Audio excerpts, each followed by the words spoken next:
श्री परमात्मने नमः।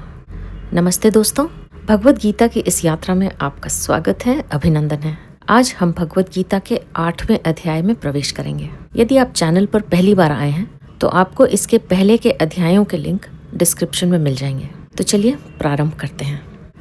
वसुदेवसुतं देवं कंसचानूरमर्दनं देवकी परमानन्दं कृष्णं वन्दे जगद्गुरुम्। अथ श्रीमद्भगवद्गीता अष्टमोऽध्यायः। श्री भगवान ने 7वें अध्याय के अंत में अपने समग्र रूप का वर्णन करते हुए ब्रह्म, आध्यात्म, कर्म, अधिभूत, अधिदैव और अधियज्ञ इन 6 शब्दों का प्रयोग किया और इस समग्र रूप को जानने वाले योगियों की अंत काल में अपनी प्राप्ति बताई। इसे सुनकर इन 6 शब्दों को स्पष्ट रूप से समझने के लिए अर्जुन 8वें अध्याय के आरंभ के ही श्लोकों में कुल 7 प्रश्न करते हैं। अर्जुन उवाच किं तद् ब्रह्म किमध्यात्मम् किं कर्म पुरुषोत्तम अधिभूतं च किं प्रोक्तम् अधिदैवं किमुच्यते अधियज्ञः कथं कोत्र देहेऽस्मिन् मधुसूदन प्रयाणकाले च कथं ज्ञेयोऽसि नियतात्मभिः। अर्जुन बोले, हे पुरुषोत्तम, वह ब्रह्म क्या है, अध्यात्म क्या है, कर्म क्या है, अधिभूत किसको कहा गया है और अधिदैव किसको कहते हैं। यहाँ अधियज्ञ कौन है और वह इस देह में कैसे है। हे मधुसूदन, वशीभूत अंतःकरण वाले मनुष्य के द्वारा अंत काल में आप कैसे जानने में आते हैं। पुरुषोत्तम किम तद ब्रह्म। हे पुरुषोत्तम, यह ब्रह्म क्या है, अर्थात ब्रह्म शब्द से क्या समझना चाहिए। किम अध्यात्मम, यानी अध्यात्म शब्द से आपका क्या अभिप्राय है। किम कर्म, अर्थात कर्म शब्द से आपका क्या भाव है। अधिभूतम च किम प्रोक्तम, आपने जो अधिभूत शब्द कहा है उसका क्या तात्पर्य है। अधिदैवम किमुच्यते, अधिदैव किसको कहा जाता है। अधियज्ञः कथम कोत्र देहेस्मिन्, इस प्रकरण में अधियज्ञ शब्द से किसको लेना चाहिए, वह अधियज्ञ इस देह में कैसे है। मधुसूदन प्रयाण काले च कथम ज्ञेयोऽसि नियतात्मभिः, यानी हे मधुसूदन, जो मनुष्य वशीभूत अंतःकरण वाले हैं, अर्थात जो संसार से सर्वथा हटकर अनन्य भाव से केवल आप में ही लगे हुए हैं, उनके द्वारा अंत काल में आप कैसे जानने में आते हैं, अर्थात वे आपके किस रूप को जानते हैं और किस प्रकार से जानते हैं। अब भगवान आगे के 2 श्लोकों में अर्जुन के 6 प्रश्नों का क्रम से उत्तर देते हैं।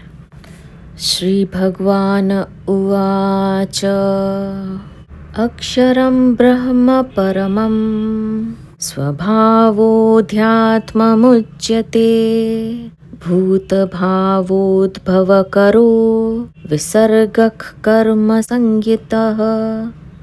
श्री भगवान बोले, परम अक्षर ब्रह्म है और परा प्रकृति यानी जीव को अध्यात्म कहते हैं। प्राणियों की सत्ता को प्रकट करने वाला त्याग कर्म कहा जाता है। अक्षरम ब्रह्म परमम, परम अक्षर का नाम ब्रह्म है। यद्यपि गीता में ब्रह्म शब्द प्रणव, वेद, प्रकृति आदि का वाचक भी आया है, तथापि यहाँ ब्रह्म शब्द के साथ परम और अक्षर विशेषण देने से यह शब्द सर्वोपरि, सच्चिदानंद घन, अविनाशी, निर्गुण, निराकार परमात्मा का वाचक है। स्वभावोध्यात्मम उच्यते, ऐसे तो आत्मा को लेकर जो वर्णन किया जाता है वह भी अध्यात्म है। अध्यात्म मार्ग का जिसमें वर्णन हो वह मार्ग भी अध्यात्म है और इस आत्मा की जो विद्या है उसका नाम भी अध्यात्म है। गीता 10वें अध्याय का 32वां श्लोक। परंतु यहाँ स्वभाव विशेषण के साथ अध्यात्म शब्द आत्मा का अर्थात जीव के होनेपन का, स्वरूप का वाचक है।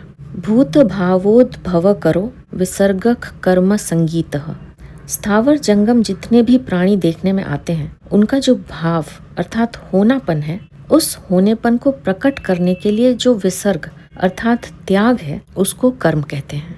महाप्रलय के समय प्रकृति की अक्रिय अवस्था मानी जाती है तथा महासर्ग के समय प्रकृति की सक्रिय अवस्था मानी जाती है। इस सक्रिय अवस्था का कारण भगवान का संकल्प है कि मैं एक ही बहुत रूपों से हो जाऊं। इसी संकल्प से सृष्टि की रचना होती है। तात्पर्य है कि महाप्रलय के समय अहंकार और संचित कर्मों के सहित प्राणी प्रकृति में लीन हो जाते हैं और उन प्राणियों के सहित प्रकृति एक तरह से परमात्मा में लीन हो जाती है।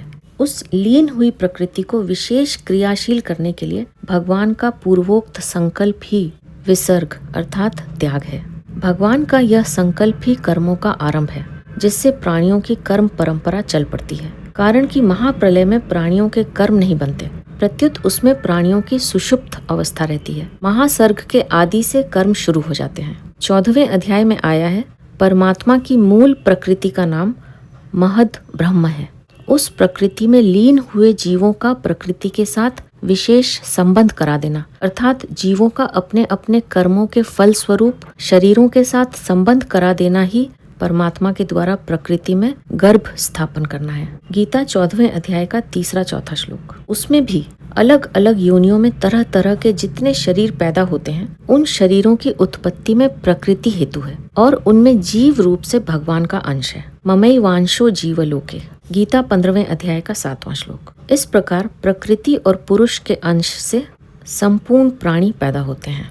13वें अध्याय के 26वें श्लोक में भगवान ने कहा है कि स्थावर जंगम जितने भी प्राणी उत्पन्न होते हैं, वे सब क्षेत्र यानी प्रकृति और क्षेत्रज्ञ यानी पुरुष के संयोग से ही होते हैं। क्षेत्र क्षेत्रज्ञ का विशेष संयोग अर्थात स्थूल शरीर धारण कराने के लिए भगवान का संकल्प रूप विशेष संबंध ही स्थावर जंगम प्राणियों के स्थूल शरीर पैदा करने का कारण है। उस संकल्प के होने में भगवान का कोई अभिमान नहीं है, प्रत्युत जीवों के जन्म जन्मांतरों के जो कर्म संस्कार हैं, वे महाप्रलय के समय परिपक्व होकर जब फल देने के लिए उन्मुख होते हैं, तब भगवान का संकल्प होता है। जैसे कर्म करते करते थकावट होती है, तो कर्तृत्व अभिमान, कर्म फलासक्ति और संचित कर्मों के ज्यों के त्यों रहते हुए ही प्राणियों को नींद आ जाती है। नींद में विश्राम पाने से थकावट दूर हो जाती है और कर्म करने के लिए शरीर, इंद्रियां, मन, बुद्धि में ताजगी आती है, सामर्थ्य आती है। इसी रीति से प्राणी कर्तृत्व अभिमान, कर्म फलासक्ति और संचित कर्मों के सहित प्रलय में सूक्ष्म प्रकृति में और महाप्रलय में कारण प्रकृति में लीन हो जाते हैं। उन लीन हुए प्राणियों के संचित कर्म विश्राम पाकर परिपक्व होकर अर्थात प्रारब्ध रूप होकर फल देने के लिए उन्मुख हो जाते हैं। तब भगवान का संकल्प होता है और उस संकल्प से प्राणियों का जन्म आरंभक कर्मों के साथ विशेषता से संबंध जुड़ जाने का नाम ही कर्म है। इस प्रकार जीवों के कर्मों की प्रेरणा से भगवान में मैं एक ही बहुत रूप से हो जाऊं, यह संकल्प होता है। मनुष्य मात्र के द्वारा विहित और निषिद्ध जितनी क्रियाएं होती हैं, उन सब क्रियाओं का नाम कर्म है। तात्पर्य है कि मुख्य कर्म तो भगवान का संकल्प हुआ और उसके बाद कर्म परंपरा चलती है। यहाँ परिशिष्ट भाव यह है कि स्वभावोध्यात्मम उच्यते, यानी परा प्रकृति भगवान का स्वभाव है। प्रकृतिम विद्धि में पराम, गीता 7वें अध्याय का 5वां श्लोक। प्रकृति कहो चाहे स्वभाव कहो, एक ही बात है। यह परा प्रकृति अर्थात जीव ही अध्यात्म नाम से कहा गया है। इसको भगवान ने अपना अंश भी बताया है। ममई वांशो जीवलोके, गीता 15वें अध्याय का 7वां श्लोक। स्वभावोध्यात्मम उच्यते का दूसरा तात्पर्य है कि बाल्य अवस्था, जवानी और वृद्धावस्था में, जागृत, स्वप्न और सुषुप्ति में, 84 लाख योनियों में, सर्ग और प्रलय में, महासर्ग और महाप्रलय में भी जीव का कभी अभाव नहीं होता। ना भावो विद्यते सतः, गीता 2 अध्याय का 16वां श्लोक। अर्थात इसका अपना भाव यानी सत्ता या होनापन सदा विद्यमान रहता है। सृष्टि रचना रूप कर्म को त्याग कहने का तात्पर्य है कि इसमें अपनी स्थिरता का त्याग है। कारण कि तत्व तो स्थिर और अचल है और उस स्थिरता का त्याग ही कर्म है। भगवान का सृष्टि रचना रूप कर्म ही आदि कर्म है। चातुर्वर्ण्यम मया सृष्टम, गीता 4 अध्याय का 16वां श्लोक। कल्पादौ विसृजाम्यहम्, 9वें अध्याय का 7वां श्लोक। विसृजामि पुनः पुनः, 9वें अध्याय का 8वां श्लोक। अहम बीज प्रदः पिताः, 14वें अध्याय का 4था श्लोक। भगवान का सृष्टि रचना रूप कर्म ही आदि कर्म है, जिससे कर्मों की परंपरा चली है। अतः कर्म के अंतर्गत 3 प्रकार के कर्म आते हैं। एक सृष्टि की रचना, दूसरा क्रिया मात्र जो फल जनक नहीं होती, और तीसरा पाप पुण्य यानी शुभ अशुभ कर्म जो फल जनक होते हैं। भगवान का सृष्टि रचना रूप कर्म वास्तव में अकर्म ही है। भगवान ने कहा भी है, तस्य कर्तारम अपि माम विद्य कर्तारमव्ययम। गीता 4 अध्याय का 13वां श्लोक। यानी उस सृष्टि रचना का कर्ता होने पर भी मुझ अव्यय परमेश्वर को तू अकर्ता जान। अधिभूतं क्षरो भावः पुरुषश्चाधिदैवतम् अधियज्ञोऽहमेवात्र देहे देहभृतां वर। श्री भगवान बोले, हे देहधारियों में श्रेष्ठ अर्जुन, क्षर भाव अर्थात नाशवान पदार्थ अधिभूत हैं, पुरुष अर्थात हिरण्यगर्भ ब्रह्मा अधिदैव हैं, और इस देह में अंतर्यामी रूप से मैं ही अधियज्ञ हूँ। अधिभूतम क्षरो भावः, पृथ्वी जल तेज वायु और आकाश, इन 5 महाभूतों से बनी प्रतिक्षण परिवर्तनशील और नाशवान सृष्टि को अधिभूत कहते हैं। पुरुषश्चाधिदैवतम, यहाँ अधिदैवत पद आदि पुरुष हिरण्यगर्भ ब्रह्मा का वाचक है। महासर्ग के आदि में भगवान के संकल्प से सबसे पहले ब्रह्मा जी ही प्रकट होते हैं और फिर वे ही सर्ग के आदि में सब सृष्टि की रचना करते हैं। अधियज्ञो हमें वात्र देहे देह भृताम वर। हे देहधारियों में श्रेष्ठ अर्जुन, इस देह में अधियज्ञ मैं ही हूँ, अर्थात इस मनुष्य शरीर में अंतर्यामी रूप से मैं ही हूँ। यहाँ इस मनुष्य शरीर में कहने का तात्पर्य है कि इसमें भगवान की प्रेरणा को समझने की, स्वीकार करने की और उसके अनुसार आचरण करने के तत्व को प्राप्त करने की सामर्थ्य है। अन्य शरीरों में अंतर्यामी रूप से परमात्मा के रहते हुए भी उन प्राणियों में उस तत्व की तरफ दृष्टि डालने की सामर्थ्य नहीं है, और मनुष्य शरीर में जो विवेक प्राप्त है वह विवेक उन शरीरों में जागृत नहीं है।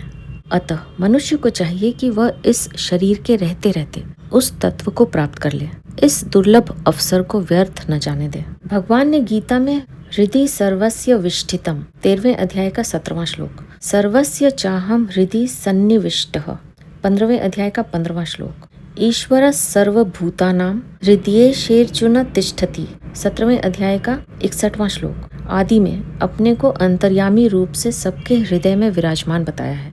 अहमेव अत्र देहे, दूसरे श्लोक में तो अत्र पद प्रकरण के लिए आया है तथा अस्मिन पद देह के लिए आया है, पर यहाँ अत्र पद देह के लिए आया है, कारण कि अर्जुन ने प्रश्न में अत्र पद देकर प्रकरण का संकेत कर दिया है। इसलिए अब उसका उत्तर देते हुए प्रकरण के लिए अत्र पद देने की आवश्यकता नहीं है। अहमेव अत्र देहे कहने का तात्पर्य है कि दूसरी योनियों में तो पूर्व कृत कर्मों का भोग होता है, नए कर्म नहीं बनते, पर इस मनुष्य शरीर में नए कर्म भी बनते हैं। उन कर्मों के प्रेरक अंतर्यामी भगवान होते हैं और कर्मों की प्रेरणा भगवान मनुष्य के स्वभाव के अनुसार करते हैं। यदि स्वभाव में राग द्वेष है तो उस राग द्वेष के वशीभूत होना अथवा न होना मनुष्य के हाथ में है। वह शास्त्र, संत तथा भगवान का आश्रय लेकर अपने स्वभाव को बदल सकता है। जहाँ मनुष्य राग द्वेष नहीं करता, उसके सब कर्म भगवान की प्रेरणा के अनुसार शुद्ध होते हैं, अर्थात बंधन कारक नहीं होते। और जहाँ वह राग द्वेष के कारण भगवान की प्रेरणा के अनुसार कर्म नहीं करता, वहाँ उसके कर्म बंधन कारक होते हैं, कारण कि राग और द्वेष मनुष्य के महान शत्रु हैं। गीता 3 अध्याय का 34वां श्लोक। तात्पर्य यह हुआ कि भगवान की प्रेरणा से कभी निषिद्ध कर्म होते ही नहीं। श्रुति और स्मृति भगवान की आज्ञा है। श्रुति स्मृति ममई वाग्ये, अतः भगवान श्रुति और स्मृति के विरुद्ध प्रेरणा कैसे कर सकते हैं? नहीं कर सकते। निषिद्ध कर्म तो मनुष्य कामना के वशीभूत होकर ही करता है। गीता 3 अध्याय का 37वां श्लोक। अगर मनुष्य कामना के वशीभूत न हो तो उसके द्वारा स्वाभाविक ही विहित कर्म होंगे, जिनको 18वें अध्याय में सहज स्वभाव नियत कर्म नाम से कहा गया है। यहाँ अर्जुन के लिए देह भृताम वर कहने का तात्पर्य है कि देहधारियों में वही मनुष्य श्रेष्ठ है जो इस देह में परमात्मा है ऐसा जान लेता है। ऐसा ज्ञान न हो तो भी ऐसा मान ले कि स्थूल, सूक्ष्म और कारण शरीर के कण कण में परमात्मा है और उनका अनुभव करना ही मनुष्य जन्म का खास ध्येय है। इस ध्येय की सिद्धि के लिए परमात्मा की आज्ञा के अनुसार ही काम करना है। 3 और 4 श्लोक में जो ब्रह्म, अध्यात्म, कर्म, अधिभूत, अधिदैव और अधियज्ञ का वर्णन हुआ है, उसे समझने मात्र के लिए जल का एक दृष्टांत दिया जाता है। जैसे जब आकाश स्वच्छ होता है तो हमारे और सूर्य के मध्य में कोई पदार्थ न दिखने पर भी वास्तव में वहाँ परमाणु रूप से जल तत्व रहता है। वही जल तत्व भाप बनता है और भाप के घनीभूत होने पर बादल बनता है। बादल में जो जल कण रहते हैं उनके मिलने से बूंदें बन जाती हैं। उन बूंदों में जब ठंडक के संयोग से घनता आ जाती है तब वे ही बूंदें ओले यानी बर्फ बन जाती है। यह जल तत्व का बहुत स्थूल रूप हुआ। ऐसे ही निर्गुण निराकार ब्रह्म परमाणु रूप से जल तत्व हैं। अधियज्ञ यानी व्यापक विष्णु भाप रूप से जल हैं। अधिदैव यानी हिरण्यगर्भ ब्रह्मा बादल रूप से जल हैं। अध्यात्म यानी अनंत जीव बूंदे रूप से जल हैं। और कर्म यानी सृष्टि रचना रूप कर्म वर्षा की क्रिया है। और अधिभूत यानी भौतिक सृष्टि मात्र बर्फ रूप से जल है। इस वर्णन का तात्पर्य यह हुआ कि जैसे एक ही जल परमाणु भाप बादल वर्षा की क्रिया बूंदें और ओले यानी बर्फ के रूप में भिन्न भिन्न दिखता है पर वास्तव में एक ही है। इसी प्रकार एक ही परमात्मा तत्व ब्रह्म अध्यात्म कर्म अधिभूत अधिदैव और अधियज्ञ के रूप से भिन्न भिन्न प्रतीत होते हुए भी तत्वतः एक ही है। इसी को 7वें अध्याय में समग्रम 7वें अध्याय का पहला श्लोक और वासुदेवस सर्वम 7वें अध्याय का 19वां श्लोक कहा गया है। तात्विक दृष्टि से तो सब कुछ वासुदेव ही हैं। इसमें भी जब विवेक दृष्टि से देखते हैं तब शरीर शरीरी प्रकृति पुरुष ऐसे दो भेद हो जाते हैं। उपासना की दृष्टि से देखते हैं तो उपास्य उपासक और त्याज्य यानी परमात्मा जीव और प्रकृति का कार्य संसार ये 3 भेद हो जाते हैं। इन तीनों को समझने के लिए यहाँ इनके 6 भेद किए गए हैं। परमात्मा के 2 भेद ब्रह्म यानी निर्गुण और अधियज्ञ यानी सगुण, जीव के 2 भेद अध्यात्म यानी सामान्य जीव जो कि बद्ध है और अधिदैव यानी कारक पुरुष जो कि मुक्त है, और संसार के 2 भेद कर्म जो कि परिवर्तन का पुंज है और अधिभूत जो कि पदार्थ है। यहाँ विशेष बात यह है, पहली बात, जब संसार में परमात्मा व्याप्त है, मया ततम इदम सर्वम 9वें अध्याय का 4था श्लोक, ये न सर्वमिदम ततम 18वें अध्याय का 46वां श्लोक, सब संसार परमात्मा में है। मयि सर्वमिदम प्रोतम 7वें अध्याय का 7वां श्लोक, सब कुछ परमात्मा ही है। वासुदेवस सर्वम 7वें अध्याय का 19वां श्लोक, सब संसार परमात्मा का है। अहम ही सर्वयज्ञ ज्ञानाम भोक्ता च प्रभुरेव च 9वें अध्याय का 24वां श्लोक, भोक्तारम यज्ञ तपसाम सर्वलोक महेश्वरम 5वें अध्याय का 29वां श्लोक। इस प्रकार गीता में भगवान के तरह तरह के वचन आते हैं। इन सबका सामंजस्य कैसे हो, सबकी संगति कैसे बैठे, इस पर विचार किया जाता है। संसार में परमात्म प्राप्ति के लिए अपने कल्याण के लिए साधना करने वाले जितने भी साधक हैं वे सभी संसार से छूटना चाहते हैं और परमात्मा को प्राप्त करना चाहते हैं। कारण कि संसार के साथ संबंध रखने से सदा रहने वाली शांति और सुख नहीं मिल सकता, प्रत्युत सदा अशांति और दुख ही मिलता रहता है। ऐसा मनुष्यों का प्रत्यक्ष अनुभव है। परमात्मा अनंत आनंद के स्वरूप है, वहाँ दुख का लेश भी नहीं है, ऐसा शास्त्रों का कथन है और संतों का अनुभव है। अब विचार यह करना है कि साधक को संसार तो प्रत्यक्ष रूप से दिखता है और परमात्मा को वह केवल मानता है, क्योंकि परमात्मा प्रत्यक्ष दिखते नहीं। शास्त्र और संत कहते हैं कि संसार में परमात्मा है और परमात्मा में संसार है। इसको मानकर साधक साधन करता है। उस साधना में जब तक संसार की मुख्यता रहती है तब तक परमात्मा की मान्यता गौण रहती है। साधन करते करते ज्यों-ज्यों परमात्मा की धारणा यानी मान्यता मुख्य होती चली जाती है, त्यों ही त्यों संसार की मान्यता गौण होती चली जाती है। परमात्मा की धारणा सर्वथा मुख्य होने पर साधक को यह स्पष्ट दिखने लग जाता है कि संसार पहले नहीं था और फिर बाद में नहीं रहेगा, तथा वर्तमान में जो है रूप से दिखता है वह भी प्रतिक्षण अभाव में जा रहा है। जब संसार नहीं था तब भी परमात्मा थे, जब संसार नहीं रहेगा तब भी परमात्मा रहेंगे, और वर्तमान में संसार के प्रतिक्षण अभाव में जाते हुए भी परमात्मा ज्यों के त्यों विद्यमान है। तात्पर्य है कि संसार का सदा अभाव है और परमात्मा का सदा भाव है। इस तरह जब संसार की स्वतंत्र सत्ता का सर्वथा अभाव हो जाता है तब सत्य स्वरूप से सब कुछ परमात्मा ही है ऐसा वास्तविक अनुभव हो जाता है, जिसके होने से साधक सिद्ध कहा जाता है। कारण कि संसार में परमात्मा है और परमात्मा में संसार है। ऐसी मान्यता संसार की सत्ता को मानने से ही होती है और संसार की सत्ता साधक के राग के कारण ही दिखती है। तत्वतः सब कुछ परमात्मा ही है। दूसरी बात, सत और असत सब परमात्मा ही है। सदा सच्चा हम, 9वें अध्याय का 19वां श्लोक। परमात्मा न सत कहे जा सकते हैं और न असत कहे जा सकते हैं। ना सत्तन ना सदुच्यते, 13वें अध्याय का 12वां श्लोक। परमात्मा सत भी हैं, असत भी हैं और सत असत दोनों से परे भी हैं। सदा सत्तत परम यत्, 11वें अध्याय का 37वां श्लोक। इस प्रकार गीता में भिन्न भिन्न वचन आते हैं। अब उनकी संगति के विषय में विचार किया जाता है। परमात्म तत्व अत्यंत अलौकिक और विलक्षण है। उस तत्व का वर्णन कोई भी नहीं कर सकता। उस तत्व को इंद्रियां, मन और बुद्धि नहीं पकड़ सकते, अर्थात वह तत्व इंद्रियां, मन और बुद्धि की परिधि में नहीं आता। हाँ, इंद्रियां, मन और बुद्धि उसमें विलीन हो सकते हैं। साधक उस तत्व में स्वयं लीन हो सकता है, उसको प्राप्त कर सकता है, पर उस तत्व को अपने कब्जे में, अपने अधिकार में, अपनी सीमा में नहीं ले सकता। परमात्म तत्व की प्राप्ति चाहने वाले साधक दो तरह के होते हैं, एक विवेक प्रधान और एक श्रद्धा प्रधान, अर्थात एक मस्तिष्क प्रधान होता है और एक हृदय प्रधान होता है। विवेक प्रधान साधक के भीतर विवेक की अर्थात जानने की मुख्यता रहती है और श्रद्धा प्रधान साधक के भीतर मानने की मुख्यता रहती है। इसका तात्पर्य यह नहीं है कि विवेक प्रधान साधक में श्रद्धा नहीं रहती और श्रद्धा प्रधान साधक में विवेक नहीं रहता। प्रत्युत यह तात्पर्य है कि विवेक प्रधान साधक में विवेक की मुख्यता और साथ में श्रद्धा रहती है तथा श्रद्धा प्रधान साधक में श्रद्धा की मुख्यता और साथ में विवेक रहता है। दूसरे शब्दों में, जानने वालों में मानना भी रहता है और मानने वालों में जानना भी रहता है। जानने वाले जानकर मान लेते हैं और मानने वाले मानकर जान लेते हैं। अतः किसी भी तरह के साधक में किंचित मात्र भी कमी नहीं रहती। साधक चाहे विवेक प्रधान हो चाहे श्रद्धा प्रधान हो, पर साधन में उसकी अपनी रुचि, श्रद्धा, विश्वास और योग्यता की प्रधानता रहती है। रुचि, श्रद्धा, विश्वास और योग्यता एक साधन में होने से साधक उस तत्व को जल्दी समझ जाता है, परंतु रुचि और श्रद्धा विश्वास होने पर भी वैसी योग्यता न हो अथवा योग्यता होने पर भी वैसी रुचि और श्रद्धा विश्वास न हो तो साधक को उस साधन में कठिनता पड़ती है।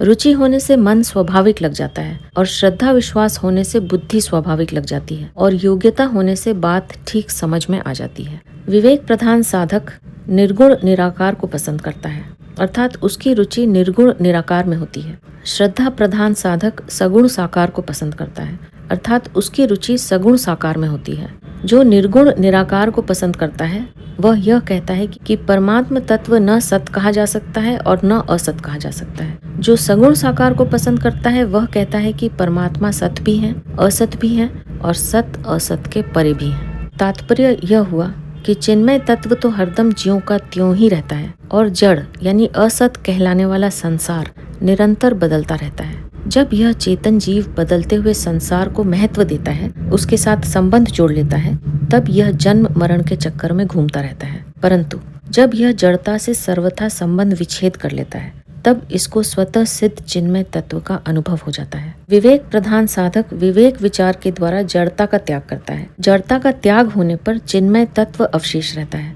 अर्थात नित्य प्राप्त तत्व का अनुभव हो जाता है। श्रद्धा प्रधान साधक केवल भगवान के ही सम्मुख हो जाता है, जिससे वह जड़ता से विमुख होकर भगवान को प्रेम पूर्वक प्राप्त कर लेता है। विवेक प्रधान साधक तो सम, शांत, सतघन, चितघन, आनंद घन तत्व में अटल स्थित होकर अखंड आनंद को प्राप्त होता है, पर श्रद्धा प्रधान साधक भगवान के साथ अभिन्न होकर प्रेम के अनंत प्रतिक्षण वर्धमान आनंद को प्राप्त कर लेता है। इस प्रकार दोनों ही साधकों को जड़ता से सर्वथा संबंध विच्छेद पूर्वक चिन्मय तत्व की प्राप्ति हो जाती है और सत असत अर्थात सब कुछ परमात्मा ही है ऐसा अनुभव हो जाता है। यहाँ परिशिष्ट भाव यह है कि परिवर्तनशील एवं नाशवान क्रिया और पदार्थ मात्र क्षर भाव है, जो भगवान की अपरा प्रकृति है। ज्ञान में ब्रह्म के साथ एकता होती है और प्रेम में अंतर्यामी भगवान के साथ अभिन्नता होती है। भगवान ने यहाँ अंतर्यामी यानी अधियज्ञ को अपना स्वरूप बताया है। अतः ब्रह्म तो विशेषण है और अंतर्यामी विशेष्य है। ब्रह्मणो हि प्रतिष्ठाहम, गीता 14वें अध्याय का 27वां श्लोक। तात्पर्य है कि जिसको गीता ने समग्र कहा है वह सबका रचयिता और नियंता अंतर्यामी मैं ही हूँ। इसी अंतर्यामी को 14वें अध्याय के 3-4 श्लोकों में मम योनिर्महद् ब्रह्म तस्मिन् गर्भम दधाम्यहम और अहम बीज प्रदव पिता पदों में अहम शब्द से कहा गया है। गीता में ब्रह्म के लिए कहा है न सत्त ना सदुच्यते, 13वें अध्याय का 12वां श्लोक। और समग्र भगवान के लिए कहा गया है सदा सच्चा हम, 9वें अध्याय का 19वां श्लोक। सदा सत्तत परम यत, 11वें अध्याय का 37वां श्लोक। दूसरे श्लोक में अर्जुन का 7वां प्रश्न था कि अंत काल में आप कैसे जानने में आते हैं। इसका उत्तर भगवान आगे के श्लोक में देते हैं। अंत काले च मामेव स्मरन् मुक्त्वा कलेवरम यः प्रयाति समद्भावं याति नस्यत्र संशयः। श्री भगवान बोले, जो मनुष्य अंत काल में भी मेरा स्मरण करते हुए शरीर छोड़कर जाता है वह मेरे स्वरूप को ही प्राप्त होता है, इसमें संदेह नहीं है। अंत काले च मामेव स्मरन् मुक्त्वा कलेवरम यः प्रयाति समद्भावम याति नास्यत्र संशयः। अंत काल में भी मेरा स्मरण करते हुए जो शरीर छोड़कर जाता है, इसका तात्पर्य हुआ कि इस मनुष्य को जीवन में साधन भजन करके अपना उद्धार करने का अवसर दिया था, पर इसने कुछ किया ही नहीं। अब बेचारा यह मनुष्य अंत काल में दूसरा साधन करने में असमर्थ है, इसलिए बस मुझे याद कर ले तो इसको मेरी प्राप्ति हो जाएगी। मामेव स्मरण, मामेव स्मरण का तात्पर्य है कि सुनने समझने और मानने में जो कुछ आता है वह सब मेरा समग्र रूप है। अतः जो उसको मेरा ही स्वरूप मानेगा उसको अंत काल में भी मेरा ही चिंतन होगा। अर्थात उसने जब सब कुछ मेरा ही स्वरूप मान लिया तो अंत काल में उसको जो कुछ याद आएगा वह मेरा ही स्वरूप होगा, इसलिए वह स्मरण मेरा ही होगा।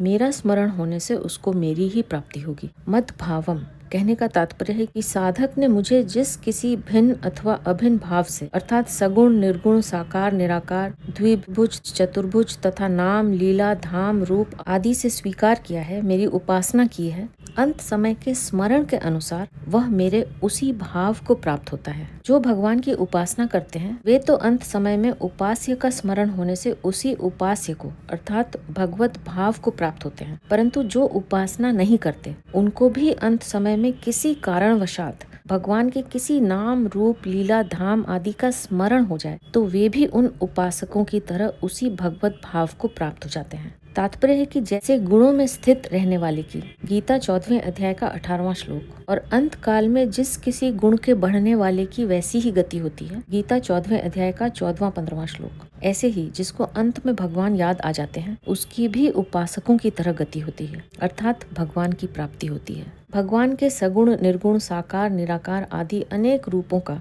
और नाम लीला धाम आदि का भेद जो साधकों की दृष्टि में है, अंत में सब एक हो जाते हैं, अर्थात अंत में सब एक मत भाव भगवत भाव को प्राप्त हो जाते हैं, क्योंकि भगवान का समग्र स्वरूप एक ही है। परंतु गुणों के अनुसार गति को प्राप्त होने वाले अंत में एक नहीं हो सकते, क्योंकि 3 गुण यानी सत्व रज और तम अलग अलग हैं। अतः गुणों के अनुसार उनकी गतियां भी अलग अलग होती हैं। भगवान का स्मरण करके शरीर छोड़ने वाले का तो भगवान के साथ संबंध रहता है और गुणों के अनुसार शरीर छोड़ने वालों का गुणों के साथ संबंध रहता है। इसलिए अंत में भगवान का स्मरण करने वाले भगवान के सम्मुख हो जाते हैं, अर्थात भगवान को प्राप्त हो जाते हैं, और गुणों से संबंध रखने वाले गुणों के सम्मुख हो जाते हैं, अर्थात गुणों के कार्य यानी जन्म मरण को प्राप्त हो जाते हैं।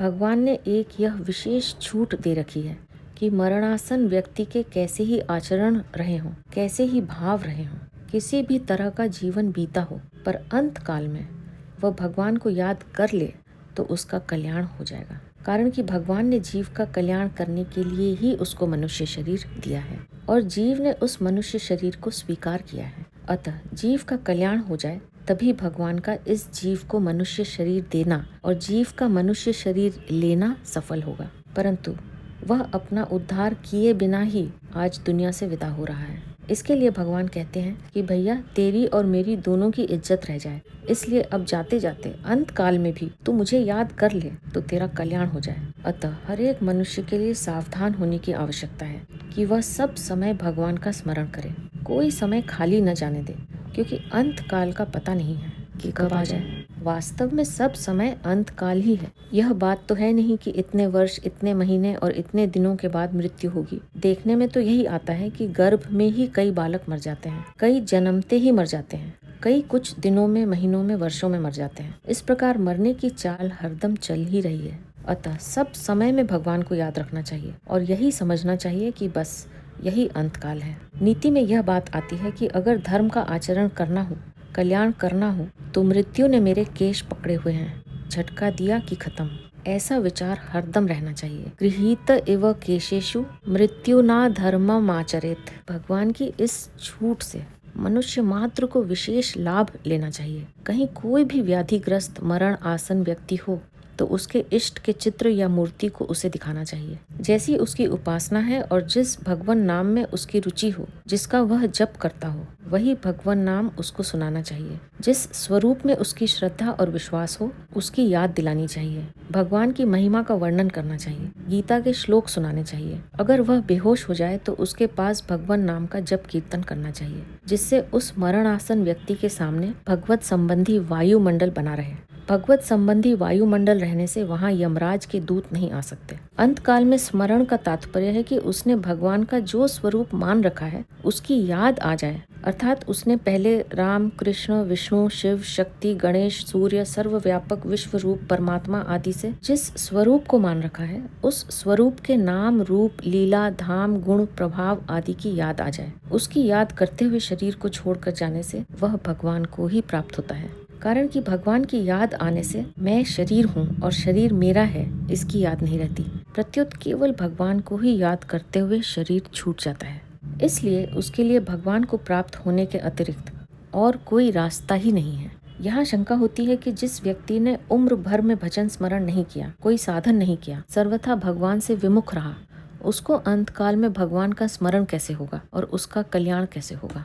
इसका समाधान है कि अंत समय में उस पर भगवान की कोई विशेष कृपा हो जाए अथवा उसको किसी संत के दर्शन हो जाए तो भगवान का स्मरण होकर उसका कल्याण हो जाता है। उसके कल्याण के लिए कोई साधक उसको भगवान का नाम, लीला, चरित्र सुनाए, पद गाए तो भगवान का स्मरण होने से उसका कल्याण हो जाता है। अगर मरणासन व्यक्ति को गीता में रुचि हो तो उसको गीता का 8वां अध्याय सुनाना चाहिए, क्योंकि इस अध्याय में जीव की सद्गति का विशेषता से वर्णन आया है। इसको सुनने से उसको भगवान की स्मृति हो जाती है, कारण कि वास्तव में परमात्मा का ही अंश होने से उसका परमात्मा के साथ स्वतः संबंध है ही। अगर अयोध्या, मथुरा, हरिद्वार, काशी आदि किसी तीर्थ स्थल में उसके प्राण छूट जाएं, तो उस तीर्थ के प्रभाव से उसको भगवान की स्मृति हो जाएगी। ऐसे ही जिस जगह भगवान के नाम का जप, कीर्तन, कथा, सत्संग आदि होता है, उस जगह उसकी मृत्यु हो जाए तो वहाँ के पवित्र वायुमंडल के प्रभाव से उसको भगवान की स्मृति हो सकती है। अंत काल में कोई भयंकर स्थिति आने से भयभीत होने पर भी भगवान की याद आ सकती है। शरीर छूटते समय शरीर, कुटुंब, रुपए आदि की आशा ममता छूट जाए और यह भाव हो जाए कि हे नाथ, आपके सिवाय मेरा कोई नहीं है, केवल आप ही मेरे हैं, तो भगवान की स्मृति होने से कल्याण हो जाता है। ऐसे ही किसी कारण से अचानक अपने कल्याण का भाव बन जाए तो भी कल्याण हो सकता है। ऐसे ही कोई साधक किसी प्राणी, जीव जंतु के मृत्यु समय में उसका कल्याण हो जाए, इस भाव से उसको भगवान नाम सुनाता है तो उस भगवान नाम के प्रभाव से उस प्राणी का कल्याण हो जाता है। शास्त्रों में तो संत महापुरुषों के प्रभाव की विचित्र बातें आती हैं कि यदि संत महापुरुष किसी मरणासन व्यक्ति को देख लें अथवा उसके मृत शरीर यानी मुर्दे को देख लें अथवा उसकी चिता के धुएं को देख लें अथवा चिता के भस्म को देख लें तो भी उस जीव का कल्याण हो जाता है। यहाँ मार्मिक बात यह है कि इस अध्याय के 3-4 श्लोकों में ब्रह्म, अध्यात्म, कर्म, अधियज्ञ, अधिदैव और अधिभूत जिन 6 बातों का वर्णन किया गया है उसका तात्पर्य समग्र रूप से है, और समग्र रूप का तात्पर्य है वासुदेव सर्वम, अर्थात सब कुछ वासुदेव ही है। जिसको समग्र रूप का ज्ञान हो गया है उसके लिए अंत काल के स्मरण की बात ही नहीं की जा सकती, कारण कि जिसकी दृष्टि में संसार की स्वतंत्र सत्ता न होकर सब कुछ वासुदेव ही है, उसके लिए अंत काल में भगवान का चिंतन करें यह कहना ही नहीं बनता। जैसे सामान्य मनुष्य को मैं हूँ इस अपने होनेपन का किंचित मात्र भी स्मरण नहीं करना पड़ता, ऐसे ही उस महापुरुष को भगवान का स्मरण नहीं करना पड़ता। प्रत्युत उसको जागृत, स्वप्न, सुषुप्ति आदि अवस्थाओं में भगवान के होनेपन का स्वाभाविक अटल ज्ञान रहता है। पवित्र से पवित्र अथवा अपवित्र से अपवित्र किसी भी देश में उत्तरायण, दक्षिणायन, शुक्ल पक्ष, कृष्ण पक्ष, दिन, रात्रि, प्रातः, सायं आदि किसी भी काल में जागृत, स्वप्न, सुषुप्ति, मूर्छा, रुग्णता, निरोगता आदि किसी भी अवस्था में और पवित्र अथवा अपवित्र कोई भी वस्तु, व्यक्ति, पदार्थ आदि सामने होने पर भी उस महापुरुष के कल्याण में किंचित मात्र भी संदेह नहीं रहता। इन महापुरुषों के सिवाय परमात्मा की उपासना करने वाले जितने भी साधक हैं, वे चाहे साकार के उपासक हों अथवा निराकार के उपासक हों, चाहे सगुण के उपासक हों अथवा निर्गुण के उपासक हों, चाहे राम कृष्ण आदि अवतारों के उपासक हों, भगवान के किसी भी नाम रूप लीला धाम आदि की श्रद्धा प्रेम पूर्वक उपासना करने वाले क्यों न हों, उन सबको अपनी अपनी रुचि के अनुसार अंत समय में भगवान के किसी भी स्वरूप नाम आदि का स्मरण हो जाए तो वह भगवान का ही स्मरण है। साधकों के सिवाय जिन मनुष्यों में भगवान है, ऐसा सामान्य आस्तिक भाव है और वे किसी उपासना विशेष में नहीं लगे हैं, उनको भी अंत समय में कई कारणों से भगवान का स्मरण हो सकता है। जैसे जीवन में उसने सुना हुआ है कि दुखी के दुख को भगवान मिटाते हैं। इस संस्कार से अंत समय में पीड़ा यानी दुख के समय भगवान की याद आ सकती है। अंत समय में अगर यमदूत दिखाई दे जाएं, तो भय के कारण भगवान का स्मरण हो सकता है। कोई सज्जन उसके सामने भगवान का चित्र रख दे, उसको दिखा दे, उसको भगवान नाम सुना दे, भगवान की लीला कथा सुना दे, भक्तों के चरित्र सुना दे, उसके सामने कीर्तन करने लग जाए, तो उसको भगवान की याद आ जाएगी। इस प्रकार किसी भी कारण से भगवान की तरफ वृत्ति होने से वह स्मरण भगवान का ही स्मरण होगा। ऐसे साधक और सामान्य मनुष्यों के लिए ही अंत काल में भगवत स्मरण की बात कही जाती है, तत्वज्ञ जीवन मुक्त महापुरुषों के लिए नहीं। यहाँ परिशिष्ट बात यह है कि जो मनुष्य शरीर के रहते रहते अपना उद्धार नहीं कर सका, वह यदि अंत काल में भी भगवान का स्मरण करते हुए शरीर छोड़े तो वह भगवान को ही प्राप्त होता है, इसमें कोई संदेह नहीं है। फिर जो सब समय भगवान का स्मरण करता है, वह अंतकाल में भगवान का स्मरण करके भगवान को प्राप्त हो जाए, इसमें तो कहना ही क्या। भगवान ने मनुष्य को अपना उद्धार करने की बहुत स्वतंत्रता दी है, छूट दी है कि किसी तरह से उसका कल्याण हो जाए। यह भगवान की मनुष्य पर बहुत विशेष कृपा है। अंतकाल में जो मेरा स्मरण करते हैं वे तो मुझको ही प्राप्त होते हैं, पर जो मेरा स्मरण न करके अन्य किसी का स्मरण करते हैं वो किसको प्राप्त होते हैं, इसे भगवान आगे के श्लोक में बताते हैं, जिन्हें लेकर हम अपनी अगली प्रस्तुति में फिर उपस्थित होंगे। अब मैं आपसे आज्ञा लूंगी। आप अपना ध्यान रखिए, हमेशा खुश रहिए, मुस्कुराते रहिए। आपका बहुत बहुत धन्यवाद। ओम श्री परमात्मने।